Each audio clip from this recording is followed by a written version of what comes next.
संध्या की तपस्या, उसके द्वारा भगवान शिव की स्तुति तथा उससे संतुष्ट हुए शिव उसे अभिष्ट वर दे।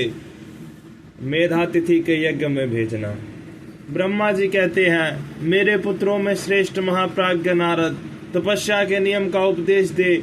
जब वशिष्ठ जी अपने घर चले गए तब के उस विधान को समझकर संध्या मन भी मन बहुत प्रसन्न हुई। फिर तो वह सानंद मन से तपस्विनी के योग्य वेश बनाकर ब्रह्मलोहित सरोवर के तट पर ही तपस्या करने लगी। वशिष्ठ जी ने तपस्या के लिए जिस मंत्र को साधन बताया था उसी से उत्तम भक्ति भाव के साथ वह भगवान शंकर की आराधना करने लगी। उसने भगवान शिव में अपने चित्त को लगा दिया और एकाग्र मन से वह बड़ी भारी तपस्या करने लगी। उस तपस्या में लगे हुए उसके 4 युग व्यतीत हो गए। तब भगवान शिव उसकी तपस्या से संतुष्ट हो बड़े प्रसन्न हुए तथा बाहर भीतर और आकाश में अपने स्वरूप का दर्शन कराकर जिस रूप का वह चिंतन करती थी वह उससे उसी रूप से उसकी आंखों के सामने प्रकट हो गए। उसने मन से जिनका चिंतन किया था उन्हीं प्रभु शंकर को अपने सामने खड़ा देख वह अत्यंत आनंद में निमग्न हो गई। भगवान का मुखारविंद बड़ा प्रसन्न दिखाई देता था। उनके स्वरूप से शांति बरस रही थी। वह सहसा भयभीत हो सोचने लगी कि मैं भगवान हर से क्या कहूँ, किस तरह इनकी स्तुति करूँ। इसी चिंता में पड़कर उसने अपने दोनों नेत्र बंद कर लिए। नेत्र बंद कर लेने पर भगवान शिव ने उसके हृदय में प्रवेश कर उसे दिव्य ज्ञान दिया, दिव्य वाणी और दिव्य दृष्टि प्रदान की। जब उसे दिव्य ज्ञान, दिव्य दृष्टि और दिव्य वाणी प्राप्त हो गई तब वह कठिनाई से ज्ञात होने वाले जगदीश्वर शिव को प्रत्यक्ष देखकर उनकी स्तुति करने लगी। संध्या बोली, जो निराकार और परम ज्ञान गम्य है, जो न तो स्थूल है न सूक्ष्म है और न ही उच्च है, तथा जिनके स्वरूप का योगी जन अपने हृदय के भीतर चिंतन करते हैं, उन्हीं लोक सृष्टा आप भगवान शिव को नमस्कार है। जिन्हें सर्व कहते हैं, जो शांत स्वरूप निर्मल निर्विकार और ज्ञान में गम्य है, जो अपने ही प्रकाश में स्थित हो प्रकाशित होते हैं, जिनमें विकार का अत्यंत अभाव है, जो आकाश मार्ग की भांति निर्गुण निराकार बताए गए हैं, तथा जिनका रूप अज्ञानंधकार मार्ग से सर्वथा परे है, उन नित्य प्रसन्न आप भगवान शिव को मैं प्रणाम करती हूँ। जिनका रूप एक अद्वितीय शुद्ध बिना माया के प्रकाशमान सच्चिदानंदमय सहज निर्विकार नित्यानंदमय सत्य ऐश्वर्य से युक्त प्रसन्न तथा लक्ष्मी को देने वाला है, उन आप भगवान शिव को नमस्कार है। जिनके स्वरूप की ज्ञान रूप से ही उद्भावना की जा सकती है, जो इस जगत से सर्वथा भिन्न है, सत्व प्रधान ध्यान के योग्य आत्म स्वरूप सारभूत सबको पार लगाने वाला तथा पवित्र वस्तुओं में भी परम पवित्र है, उन आप महेश्वर को मेरा नमस्कार है। आपका जो स्वरूप शुद्ध मनोहर रत्नमय आभूषणों से विभूषित तथा स्वच्छ कर्पूर के समान गौरव वर्ण है, जिसने अपने हाथों में बर अभय शूल और मुंड धारण कर रखा है, उस दिव्य चिन्मय सगुण साकार विग्रह से सुशोभित आप योग युक्त भगवान शिव को नमस्कार है। आकाश पृथ्वी दिशाएं जल तेज काल ये जिनके रूप है, उन आप परमेश्वर को नमस्कार है। प्रधान प्रकृति और पुरुष जिनके शरीर रूप से प्रकट हुए हैं, अर्थात वे दोनों जिनके शरीर हैं, इसलिए जिनका यथार्थ रूप व्यक्त बुद्धि आदि परे है, उन भगवान शंकर को बारंबार नमस्कार है। जो ब्रह्मा होकर जगत की सृष्टि करते हैं, जो विष्णु होकर संसार का पालन करते हैं, तथा जो रुद्र होकर अंत में इस सृष्टि का संहार करेंगे, उन्हीं आप भगवान सदाशिव को बारंबार नमस्कार है। जो कारण के भी कारण है, दिव्य अमृत रूप ज्ञान तथा अणिमा आदि ऐश्वर्य प्रदान करने वाले हैं, समस्त लोकांतरों का वैभव देने वाले हैं, श्याम प्रकाश रूप है तथा प्रकृति से भी परे है, उन परमेश्वर शिव को नमस्कार है, नमस्कार है। यह जगत जिनसे भिन्न नहीं कहा जाता, जिनके चरणों से पृथ्वी तथा अन्य अंगों से संपूर्ण दिशाएं, सूर्य चंद्रमा कामदेव एवं अन्य देवता प्रकट हुए हैं, और जिनकी नाभि से अंतरिक्ष का आविर्भाव हुआ है, उन्हीं आप भगवान शंभु को मेरा नमस्कार है। प्रभु आप ही सबसे उत्कृष्ट परमात्मा हैं, आप ही नाना प्रकार की विद्याएं हैं, आप ही हर संहार करता है, आप ही सदब्रह्म तथा परब्रह्म हैं, आप सदा विचार में तत्पर रहते हैं, जिनका न आदि है न मध्य और न अंत ही है, जिनसे सारा जगत उत्पन्न हुआ है तथा जो मन के और वाणी के विषय नहीं है, उन महादेव जी की स्तुति मैं कैसे कर सकूंगी। ब्रह्मा आदि देवता तथा तपस्या के धनी मुनि भी जिनके रूपों का वर्णन नहीं कर सकते, उन्हीं परमेश्वर का वर्णन अथवा सत्वन मैं कैसे कर सकती हूँ। प्रभु आप निर्गुण हैं, मैं मूढ़ स्त्री आपके गुणों को कैसे जान सकती हूँ। आपका रूप तो ऐसा है जिसे इंद्र सहित संपूर्ण देवता और असुर भी नहीं जानते। महेश्वर आपको नमस्कार है, तपोमय आपको नमस्कार है, देवेश्वर शंभो मुझ पर प्रसन्न होइए, आपको बारंबार नमस्कार है। ब्रह्मा जी कहते हैं, नारद संध्या का यह स्तुतिपूर्ण वचन सुनकर उसके द्वारा भली भांति प्रशंसित हुए। भक्त वत्सल परमेश्वर शंकर बहुत प्रसन्न हुए।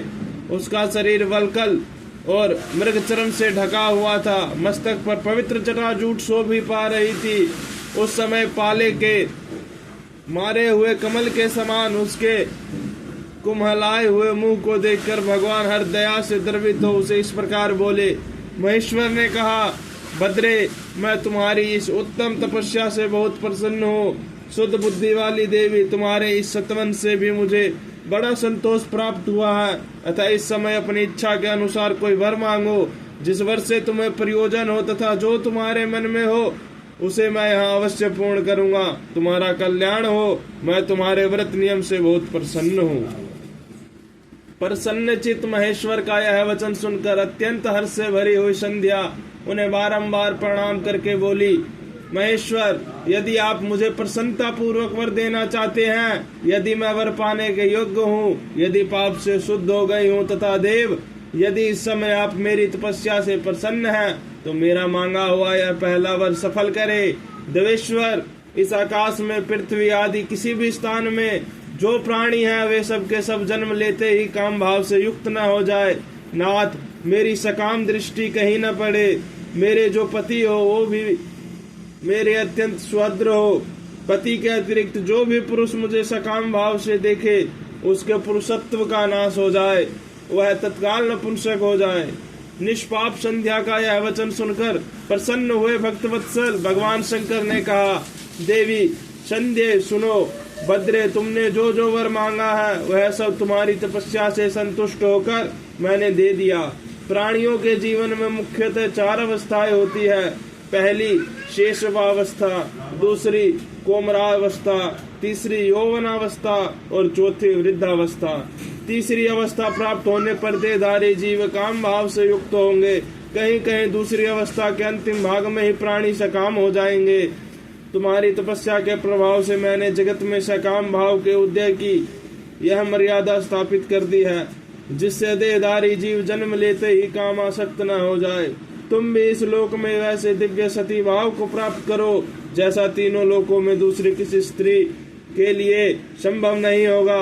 पाणी ग्रहण करने वाले पति के सिवा जो कोई भी पुरुष सकाम होकर तुम्हारी ओर देखेगा वह तत्काल नपुंसक हो जाएगा, दुर्बलता को प्राप्त हो जाएगा। तुम्हारे पति महान तपस्वी तथा दिव्य रूप से संपन्न एक महाभाग महर्षि होंगे, जो तुम्हारे साथ 7 कल्पों तक जीवित रहेंगे। तुमने मुझसे जो जो वर मांगे थे वे सब मैंने पूर्ण कर दिए। अब मैं तुमसे दूसरी बात कहूँगा जो पूर्व जन्म से संबंध रखती है। तुमने पहले से ही यह प्रतिज्ञा कर रखी है कि मैं अग्नि में अपने शरीर को त्याग दूंगी। उस प्रतिज्ञा को सफल करने के लिए मैं तुम्हें एक उपाय बताता हूँ, उसे निसंदेह करो। मुनिवर, मेधातिथि का एक यज्ञ चल रहा है जो 12 वर्षों तक चालू रहने वाला है। उसमें अग्नि पूर्णतया प्रज्वलित है। तुम बिना विलंब किए उस अग्नि में अपने शरीर का उत्सर्ग कर दो। इसी पर्वत की उपत्यका में चंद्रभाग नदी के तट पर तापशास्त्रम से में मुनिवर मेधातिथि महायज्ञ का अनुष्ठान करते हैं। तुम स्वच्छानंदात पूर्वक वहां जाओ। मुनि तुम्हें वहां देख नहीं सकेंगे। मेरी कृपा से तुम मुनि की अग्नि से प्रकट हुई पुत्री होगी। तुम्हारे मन में जिस किसी स्वामी को प्राप्त करने की इच्छा हो उसे हृदय में धारण कर उसी का चिंतन करते हुए तुम अपने शरीर को उस यज्ञ में अग्नि में होम दो। संदेह जब तुम इस पर्वत पर 4 युगों तक के लिए कठोर तपस्या कर रही थी, उन्हीं दिनों तक चतुर्युगी का सतयुग बीत जाने पर त्रेता के प्रथम भाग में प्रजापति दक्ष के बहुत सी कन्याएं हुई। उन्होंने अपनी उन सुशील कन्याओं का यथा योग्य वरों के साथ विवाह कर दिया। उनमें से 27 कन्याओं का विवाह उन्होंने चंद्रमा के साथ किया। चंद्रमा ने सब पत्नियों को छोड़कर केवल रोहिणी से प्रेम करने लगे। इसके कारण क्रोध से भरे हुए दक्ष ने जब चंद्रमा को शाप दे दिया तब समस्त देवता तुम्हारे पास आए, परंतु संध्या तुम्हारा मन तो मुझ में लगा हुआ था, अतः तुमने ब्रह्मा जी के साथ आए हुए उन देवताओं पर दृष्टिपात नहीं की। तब ब्रह्मा जी ने आकाश की ओर देखकर और चंद्रमा पुनः अपने स्वरूप को प्राप्त करे यह उद्देश्य मन में रखकर उन्हें शाप से छुड़ाने के लिए एक नदी की सृष्टि की, जो चंद्र या चंद्रभाग नदी के नाम से विख्यात हुई। चंद्रभागा के प्रादुर्भाव काल में ही महर्षि मेधातिथि यहाँ उपस्थित हुए थे। तपस्या के द्वारा उनकी समानता करने वाला न तो कोई हुआ है और न होगा। उन महर्षि ने महान विधि विधान के साथ दीर्घ काल तक चलने वाले ज्योति स्टोम नामक यज्ञ का आरंभ किया है। उसमें अग्निदेव पूर्ण रूप से प्रज्वलित हो रहे हैं। उसी आग में तुम अपने शरीर को डाल दो और परम पवित्र हो जाओ। ऐसा करने से इस समय तुम्हारी वह प्रतिज्ञा पूर्ण हो जाएगी। इस प्रकार संध्या को उसके हित का उपदेश देकर देवेश्वर भगवान शिव वही अंतर ध्यान हो गए।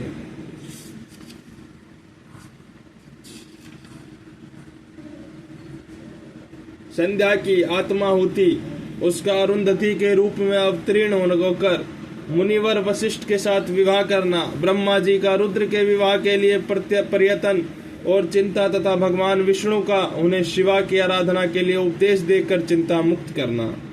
ब्रह्मा जी कहते हैं, नारद जब वर देकर भगवान शंकर अंतर्ध्यान हो गए तब संध्या भी उसी स्थान पर गई जहां मुनि मेधातिथि यज्ञ कर रहे थे। भगवान शंकर की कृपा से उसे किसी ने वहां नहीं देखा। उसने उस तेजस्वी ब्रह्मचारी का स्मरण किया जिसने उसके लिए तपस्या की विधि का उपदेश दिया था। महामुने पूर्व काल में महर्षि वशिष्ठ ने मुझ परमेष्ठी की आज्ञा से एक तेजस्वी ब्रह्मचारी का वेश धारण करके उसे तपस्या करने के लिए उपयोगी नियमों का उपदेश दिया था। संध्या अपने को तपस्या का उपदेश देने वाले उन्हीं ब्रह्मचारी ब्राह्मण वशिष्ठ को पति रूप में मन में रखकर उस महायज्ञ में प्रज्वलित अग्नि के समीप गई। उस समय भगवान शंकर की कृपा से मुनियों ने उसे नहीं देखा। ब्रह्मा जी की वह पुत्री बड़े हर्ष के साथ उस अग्नि में प्रविष्ट हो गई। उसका पुरोडाशमय शरीर तत्काल दग्ध हो गया। उस पुरोडस की अलक्षित गंध सब ओर फैल गई। अग्नि ने भगवान शंकर की आज्ञा से उसके स्वर्ण जैसे शरीर को जलाकर शुद्ध करके पुनः सूर्य मंडल में पहुंचा दिया। तब सूर्य ने पितरों और देवताओं की तृप्ति के लिए उसे 2 भागों में विभक्त करके अपने रथ में स्थापित कर दिया। मुनीश्वर उसके शरीर का ऊपरी भाग प्रातः संध्या हुआ, जो दिन और रात के बीच में पड़ने वाली आदि संध्या है, तथा उसके शरीर का शेष भाग श्याम संध्या हुआ, जो दिन और रात के मध्य होने वाली अंतिम संध्या है। श्याम संध्या सदा ही पितरों को प्रसन्नता प्रदान करने वाली होती है। सूर्योदय से पहले जब अरुणोदय हो, प्राची के क्षितिज में लाली छा जाए, तब प्रातः संध्या प्रकट होती है, जो देवताओं को प्रसन्न करने वाली है। जब लाल कमल के समान सूर्य अस्त हो जाते हैं, उसी समय सदा श्याम संध्या का उदय होता है, जो पितरों को आनंद प्रदान करने वाली है। परम दयालु भगवान शिव ने उसके मन सहित प्राणों को दिव्य शरीर से युक्त देहधारी बना दिया। जब मुनि के यज्ञ की समाप्ति का अवसर आया, तब वह अग्नि की ज्वाला में महर्षि मेधातिथि को तपाए हुए स्वर्ण की इसी कांति वाले पुत्री के रूप में प्राप्त हुई। मुनि ने बड़े आमोद के साथ उस समय उस पुत्री को ग्रहण किया। उन्होंने यज्ञ के लिए उसे नहलाकर अपनी गोद में बिठा लिया। शिष्यों से घिरे हुए महामुनि मेधातिथि को वहाँ बड़ा आनंद प्राप्त हुआ। उन्होंने उसका नाम अरुंधति रखा। वह किसी भी कारण से धर्म का अवरोध नहीं करती थी, अतः उसी गुण के कारण उसने स्वयं यह त्रिभुवन विख्यात नाम प्राप्त किया। देवऋषि यज्ञ को समाप्त करके कृत्य हो वे मुनि पुत्री की प्राप्ति होने से वह बहुत प्रसन्न थे और अपने शिष्य के साथ आश्रम में रहकर सदा उसी का लालन पालन करते थे। देवी अरुंधति चंद्रभागा नदी के तट पर ताप सारण्य के भीतर मुनिवर मेधातिथि के उस आश्रम में धीरे धीरे बड़ी होने लगी। जब वह विवाह के योग्य हो गई तब मैंने विष्णु तथा महेश्वर ने मिलकर मुझ ब्रह्मा के पुत्र वशिष्ठ के साथ उसका विवाह करा दिया। ब्रह्मा विष्णु तथा महेश के हाथों से निकले हुए जल से शिप्रा आदि 7 परम पवित्र नदियां उत्पन्न हुई। मुनि मेधातिथि की पुत्री महासाध्वी अरुंधति समस्त पवित्र आत्माओं में श्रेष्ठ थी। वह मेरे ऋषि वशिष्ठ को पति रूप में पाकर उनके साथ बड़ी शोभा पाने लगी। उससे शक्ति आदि शुभ एवं श्रेष्ठ पुत्र उत्पन्न हुए। मुनि श्रेष्ठ वह प्रियतम पति वशिष्ठ को पाकर विशेष शोभा पाने लगी। मुनि शिरोमणि, इस प्रकार मैंने तुम्हें समक्ष संध्या के पवित्र चरित्र का वर्णन किया है, जो समस्त कामनाओं के फलों को देने वाला परम पावन और दिव्य है।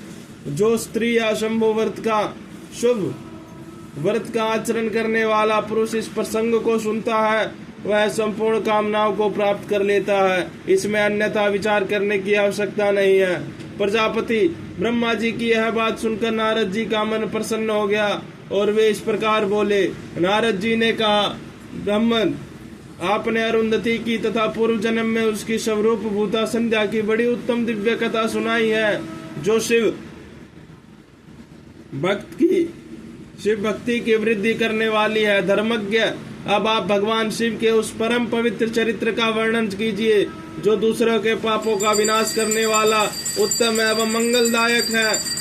जब कामदेव रति से विवाह करके हर्ष पूर्वक चला गया, दक्ष आदि अन्य मुनि भी जब अपने अपने स्थान को पधारे और जब संध्या तपस्या करने के लिए चली गई, उसके बाद वहाँ क्या हुआ? ब्रह्मा जी ने कहा, विप्रवर नारद, तुम धन्य हो, भगवान शिव के सेवक हो। अतः शिव की लीला से युक्त जो उनका शुभ चरित्र है, उसे भक्ति पूर्वक सुनो। तात, पूर्व काल में एक बार जब मोह में पड़ गया और भगवान शंकर ने मेरा उपहास किया, तब मुझे बड़ा क्षोभ हुआ था। वस्तुतः शिव की माया ने मुझे मोह लिया था, इसलिए मैं भगवान शिव के प्रति ईर्ष्या करने लगा। किस प्रकार सो बताता हूँ, सुनो। मैं उस स्थान पर गया जहाँ दक्षराज मुनि उपस्थित थे। वहीं रति के साथ कामदेव भी था। नारद, उस समय मैंने बड़ी प्रसन्नता के साथ दक्ष तथा दूसरे पुत्रों को संबोधित करके वार्तालाप आरंभ किया। उस वार्तालाप के समय मैं शिव की माया से पूर्णतः मोहित था। अतः मैंने कहा, पुत्रों, तुम्हें ऐसा प्रयत्न करना चाहिए जिससे महादेव जी किसी कमनीय कांति वाली स्त्री का पाणी ग्रहण करे। इसके बाद मैंने भगवान शिव को मोहित करने का भार रति सहित कामदेव को सौंपा। कामदेव ने मेरी आज्ञा मानकर कहा, प्रभु, सुंदर स्त्री ही मेरा अस्त्र है, अतः शिव जी को मोहित करने के लिए किसी नारी की सृष्टि कीजिए। यह सुनकर मैं चिंता में पड़ गया और लंबी सांस खींचने लगा। मेरे उस निश्वास से राशि राशि पुष्पों से विभूषित वसंत का प्रादुर्भाव हुआ। वसंत और मलयानिल ये दोनों मदन के सहायक हुए। इनके साथ जाकर कामदेव ने वामदेव के मोहने की बारंबार चेष्टा की, परंतु उसे सफलता न मिली। जब वह निराश होकर लौट आया, तब उसकी बात सुनकर मुझे बड़ा दुख हुआ। उस समय मेरे मुख से जो निश्वास वायु चली, उससे मारगणों की उत्पत्ति हुई। उन्हें मदन की सहायता के लिए आदेश देकर मैंने पुनः उन सबको शिव जी के पास भेजा, परंतु महान प्रयत्न करने पर भी वे भगवान शिव को मोह में न डाल सके। काम से परिवार लौट आया और मुझे प्रणाम करके अपने स्थान को चला गया। उसके चले जाने पर मैं मन ही मन सोचने लगा कि निर्विकार तथा मन को वश में रखने वाले योग्य परायण भगवान शंकर किसी स्त्री को अपनी सहधर्मिणी बनाना कैसे स्वीकार करेंगे। यही सोचते सोचते मैंने भक्ति भाव से उन भगवान श्री हरि का स्मरण किया, जो साक्षात शिवरूप तथा मेरे शरीर के जन्मदाता हैं। मैंने दीन वचनों से युक्त शुभ स्त्रोतों द्वारा उनकी स्तुति की। उस स्तुति को सुनकर भगवान शीघ्र ही मेरे सामने प्रकट हो गए। उनके 4 भुजाएं शोभा पाती थी, नेत्र प्रफुल्ल कमल के समान सुंदर थे। उन्होंने हाथों में शंख चक्र गदा और पद्म ले रखे थे। उनके श्याम शरीर पर पीताम्बरी की बड़ी शोभा हो रही थी। वे भगवान श्री हरि भक्त प्रिय हैं, अपने भक्त उन्हें बहुत प्यारे हैं। सबके उत्तम शरणदाता उन श्री हरि को उस रूप में देखकर मेरे नेत्रों से प्रेमाश्रुओं की धारा बह चली और मैं गदगद कंठ से बारंबार उनकी स्तुति करने लगा। मेरे उस स्तोत्र को सुनकर अपने भक्तों के दुख दूर करने वाले भगवान विष्णु बहुत प्रसन्न हुए और शरण में आए हुए मुझ ब्रह्मा से बोले, महाप्राज्ञ विधात लोक सृष्टा ब्राह्मण, तुम धन्य हो। बताओ तुमने किस लिए आज मेरा स्मरण किया है और किस निमित्त से यह स्तुति की जा रही है। तुम पर कौन सा महान दुख आ पड़ा है, उसे मेरे सामने इस समय कहो, मैं वह सारा दुख मिटा दूंगा। इस विषय में कोई संदेह या अन्यथा विचार नहीं करना चाहिए। तब ब्रह्मा जी ने सारा प्रसंग सुनाकर कहा, केशव, यदि भगवान शिव किसी तरह पत्नी को ग्रहण कर ले तो मैं सुखी हो जाऊंगा, मेरा अंतःकरण का सारा दुख दूर हो जाएगा। इसी के लिए मैं आपकी शरण में आया हूँ। मेरी यह बात सुनकर भगवान मधुसूदन हंस पड़े और मुझ लोक सृष्टा ब्रह्मा का हर्ष बढ़ाते हुए मुझसे शीघ्र ही बोले, विधाता है, तुम मेरा वचन सुनो, यह तुम्हारे भ्रम का निवारण करने वाला है। मेरा वचन ही वेद शास्त्र आदि का वास्तविक सिद्धांत है। शिव ही सबके कर्ता भर्ता पालक और हर्ता संहारक है, वे ही परात्पर हैं। पर ब्रह्मा परेश निर्गुण नित्य निर्देश्य निर्विकार द्वितीय अच्युत्य अनंत सबका अंत करने वाले स्वामी और सर्वव्यापी परमात्मा एवं परमेश्वर है।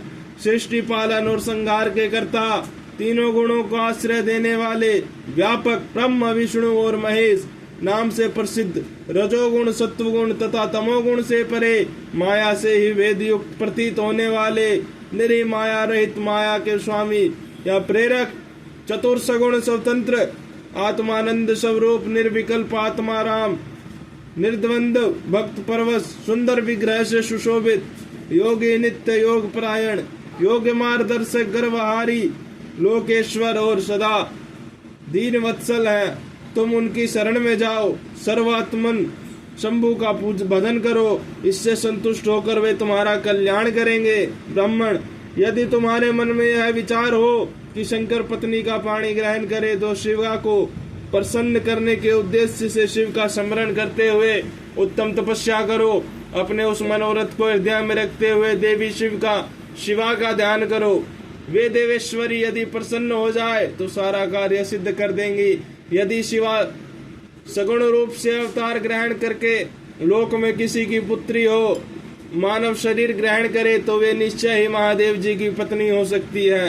ब्राह्मण, तुम दक्ष को आज्ञा दो, वे भगवान शिव के लिए पत्नी का उत्पादन करने के निमित्त स्वतः भक्ति भाव से प्रयत्न पूर्वक तपस्या करे।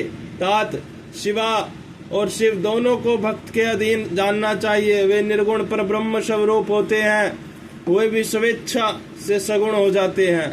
विदे, भगवान शिव की इच्छा से प्रकट हुए हम दोनों ने जब उनसे प्रार्थना की थी, तब पूर्व काल में भगवान शंकर ने जो बात कही थी उसे याद करो।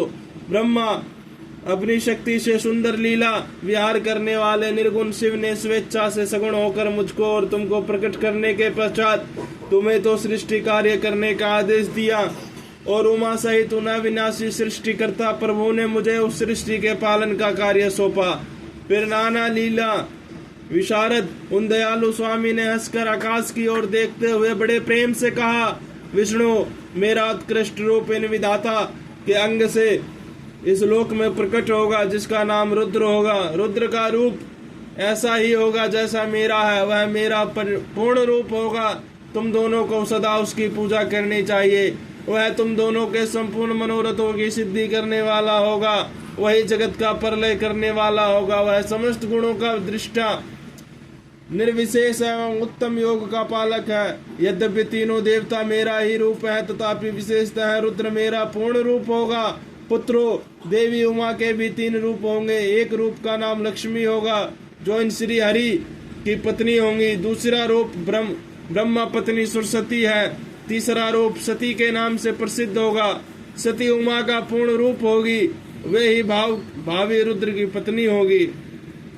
ऐसा कहकर भगवान महेश्वर हम पर कृपा करने के पश्चात वहां से अंतर्ध्यान हो गए और हम दोनों सुखपूर्वक अपने अपने कार्य में लग गए। ब्रह्मा समय पाकर मैं और तुम दोनों सपत्नीक हो गए और साक्षात भगवान शंकर रुद्र नाम से अवतीर्ण हुए। वे इस समय कैलाश पर्वत पर निवास करते हैं। परजेश्वर अब शिवा भी स्त्री नाम से अवतीर्ण होने वाली है, अतः तुम्हें उनके उत्पादन के लिए ही यत्न करना चाहिए। ऐसा कहकर मुझ पर बड़ी भारी दया करके भगवान विष्णु अंतर्ध्यान हो गए और मुझे उनकी बातें सुनकर बड़ा आनंद प्राप्त हुआ।